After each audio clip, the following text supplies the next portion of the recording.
average 844 day school student spends 8 hours a day, 5 days a week for 8 months a year for a total of 12 years of primary and high school, and that is a total of 15,360 hours that they spend in school. And since our human minds do not perceive time in hours, just think of it in a way that children spend more time at school than at home. And when you expose them to violence and improper communication from school corporal punishment, then there will be lifelong unintended consequences. Right now, students in 844 schools are not protected by important stakeholders in their lives, such as their parents, their teachers, the school community, and the government. And this is because many times the main abusers in children's lives are their teachers. For me, primary school was the first place that I experienced overt long-term violence through school corporal punishment. And before I continue, I would like to insert a kind disclaimer that this information does not apply to all schools in Kenya. This solely applies to the 844 system. There are other educational systems in Kenya that do not condone violence or the physical punishment of students in schools. In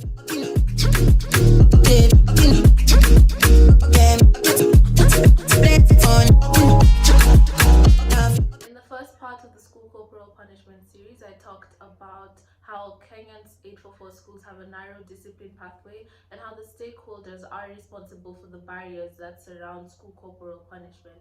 In the second part of the series, I talked about 4 long-run consequences of school corporal punishment in Kenya, and in the third part, which is this video, I will talk about the solutions to end school corporal punishment and the World Health Organization Inspire framework. Now, a recap of the definition of school corporal punishment. School corporal punishment is a deliberate infliction of physical pain and psychological humiliation as a response to undesired behavior from a student or a group of students. In Kenya, it is the most common form of discipline in schools. Many times, children suffer cuts, bruises, psychological scars, and broken bones. Teachers have left children disfigured, disabled, and even dead. So it's a real issue, and yet our society continues to give teachers access to these students' bodies. I have done the research. There are a lot of steps to take, many of them which I have not mentioned, but I've done my best to summarize them. Feel free to comment more solutions down below because inachukua kijiji kizima kumlea mtoto. So let's do that. Oh, and just so you know, there are teachers in all educational systems that do not believe in caning, even in the 844 systems that do not cane their students. And I honestly applaud you and I salute you. Even though I should not be applauding a fish for swimming, this unfavorable teaching environment is just so normalized that I have to. So thank you.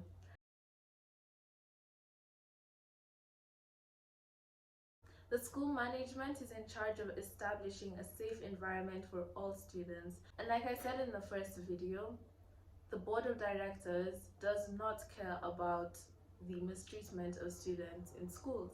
All they care about is money and performance. However, the school management can set firm rules and a school constitution that does not tolerate any mistreatment, violence, or torture from teachers.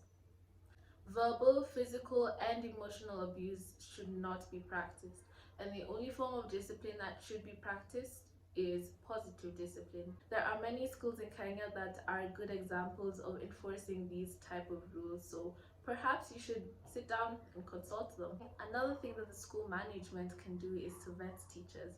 Now, vetting teachers means to equip teachers with knowledge, skills, and competencies on how to work with children, how to instill positive discipline, and even how to deal with disappointment and stress in school settings.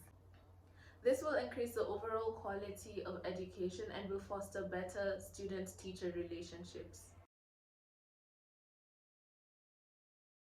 So to the parents and caregivers involved, you need to protect your children. If your child comes home to you and tells you that they have been beaten or hurt by their teacher, go to school and confront the teacher and the head teacher. And if they do it again, go to school and call the police because that's illegal. And Article 53 of the Kenyan Constitution reaffirms that every child has the right to be protected from abuse, neglect, harmful cultural practices, all forms of violence, inhumane treatment, punishment, and hazardous or exploitive label. If you're not stopping this, then you are a part of the problem. If you are not stepping in to stand up for your child or other people's children, then you are a part of the problem. The second thing that parents can do to eliminate school corporal punishment is to be open and approachable with their children. I believe that parents need to be very humble with their children and give them an open space where they can come and communicate with you. Your children are abused and mistreated by their teachers in schools, but they cannot come home and tell you because you are unapproachable. Because damn, some of y'all are scary, no cap. Some of y'all are really scary. And the third thing that parents can do to eliminate school corporal punishment is to unite, because umoja ni nguvu, utengano ni udhaifu.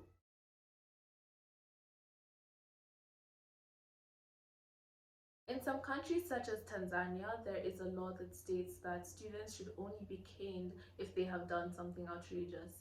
Now, the problem with such a law is that there is a thin line between what is considered outrageous and what is not. It is very subjective, and the price of such a law is unaffordable. Take, for example, the Triple Quagmire, which is a scenario that I coined specifically for this situation.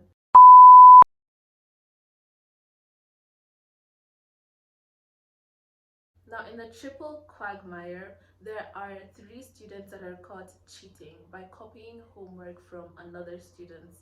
And there are 3 teachers that would react in 3 different ways to this situation. The first type of teacher in the Triple Quagmire scenario will see this kind of behavior and deception as something that is completely outrageous. They will command the students to rise and cane them on their hands or cane them on their butts.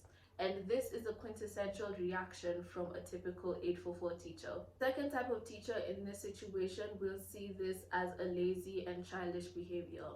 They will essentially warn the 3 children that those who cheat will be punished by life. There's actually a Kiswahili methali that goes, asiyefunzwa na mamaye hufunzwa na ulimwengu, which essentially means that those who are not taught by their mothers will be taught by the world, and the world is a very harsh teacher.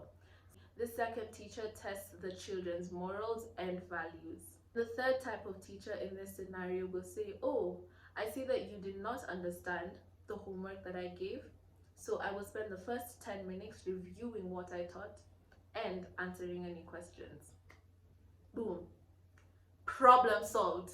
As you can see, permitting caning for things that are considered outrageous is merely subjective. In the Triple Quagmire situation, there were different ways in how teachers dealt with misbehavior in schools. And there were 2 teachers that did not use a cane, but rather logical communication. What I am saying is that school corporal punishment has no home in this country. There are more civil ways to deal with indiscipline in schools. Therefore, the government should implement laws that criminalize violent behaviors from teachers to students. The government can also enforce positive learning environments by appointing certified educational professionals to run the Ministry of Education. The government can also give grants to programs that assist in improving the school climate and the school culture. So to all the psychology and education majors out there, there is a job opportunity for you. You can help create a national action plan that focuses on protecting students from school corporal punishment and also educates teachers on appropriate ways of dealing with disappointment, stress, and misbehavior in school settings. I know that there is a positive discipline handbook for teachers that was drafted by the Ministry of Education, Science and Technology in Kenya, but I was not able to get my hands on it online. So if anyone knows where I can find it, please let me know in the comment section. To the teachers, I am going to discuss ways that you can stop practicing school corporal punishment. But before I dive into that, we need to look at some factors that contribute to this. Now, I understand that teaching is a very cumbersome job, and I'm not here to simply chastise teachers because that would be very ill-mannered.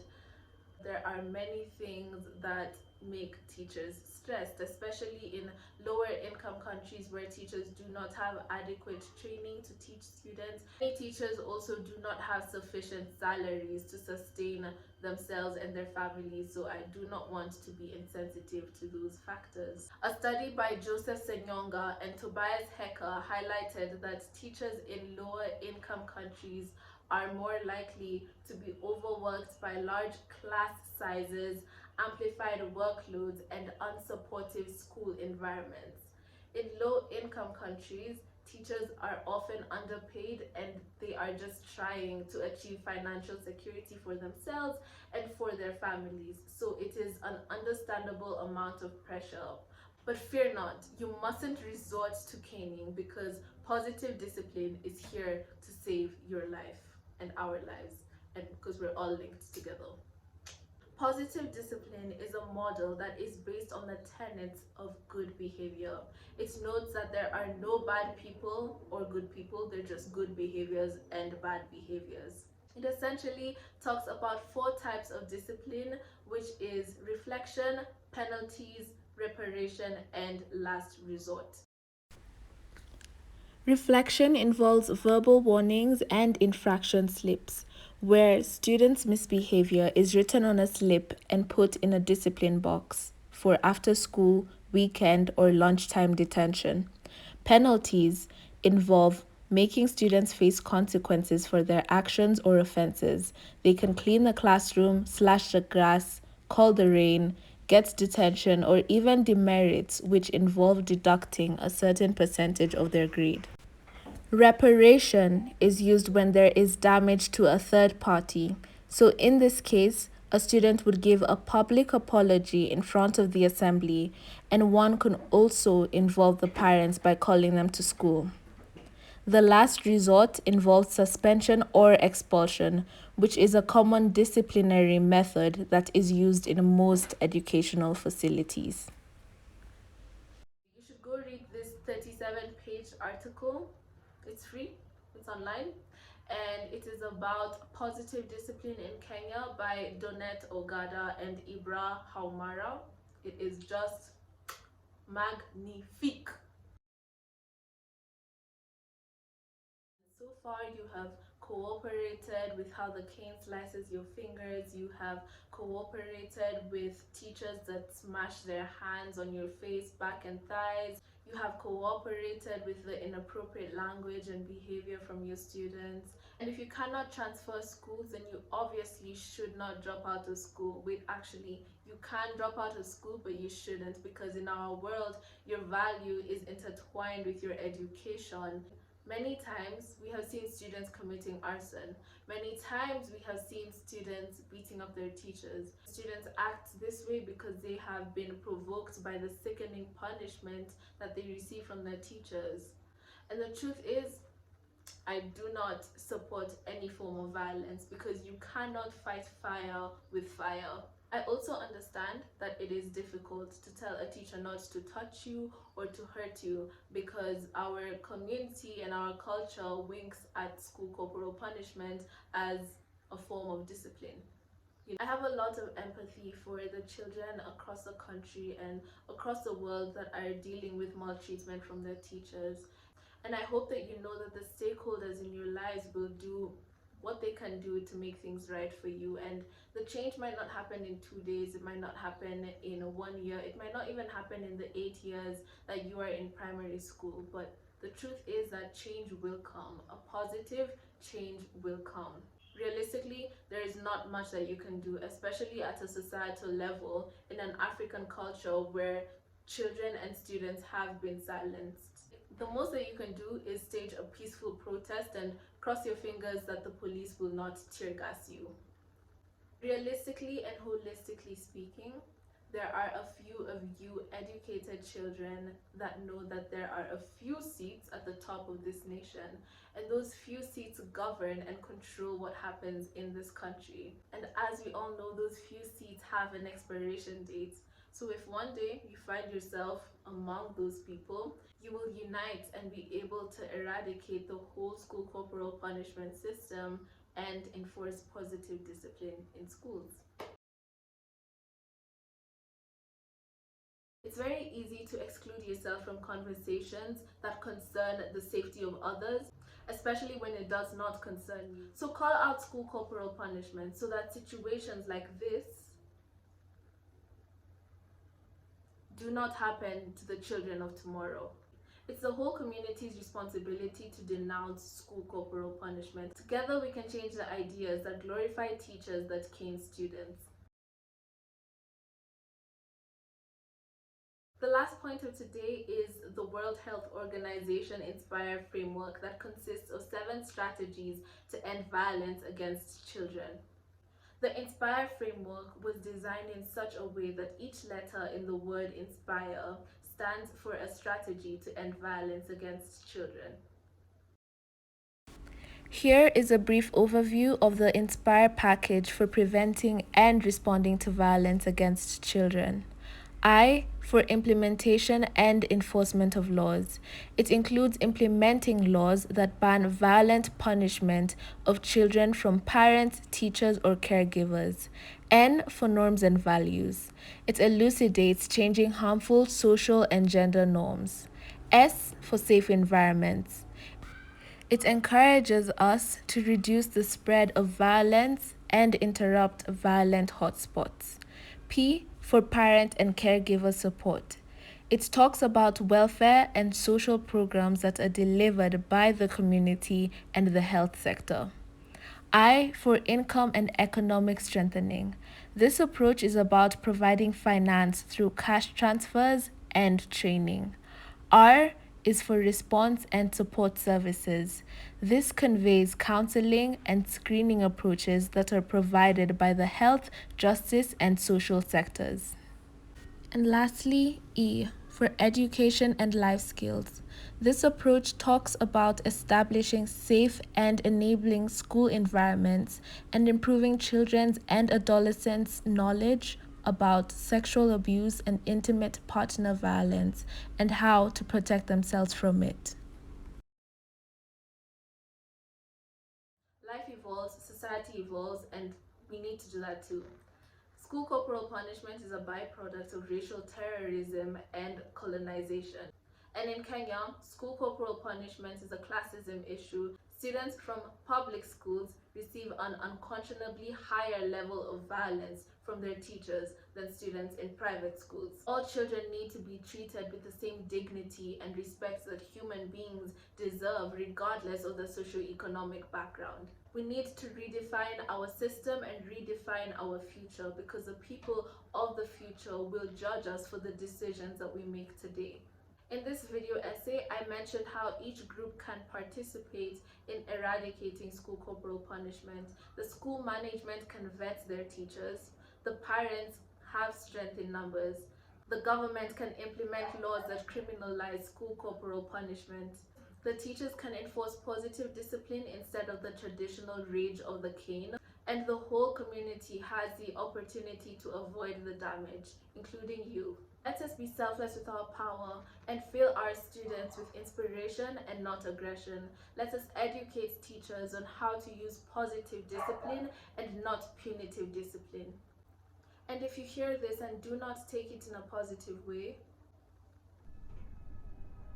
you need to stop glamorizing teachers putting their hands, caning, and slapping students in the name of discipline, because many teachers have their own disgusting, ugly incentives.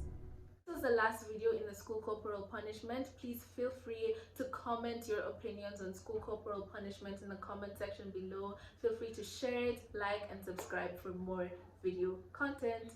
Peace out.